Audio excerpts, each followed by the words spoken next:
Kayaknya tetangga depan kita ini memang otaknya agak error.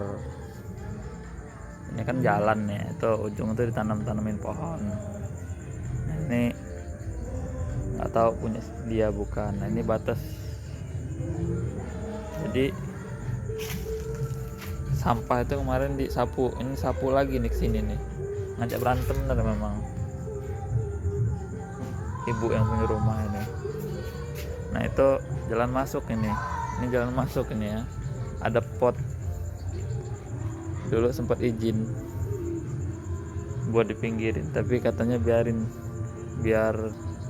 akarnya tumbuh ke bawah katanya.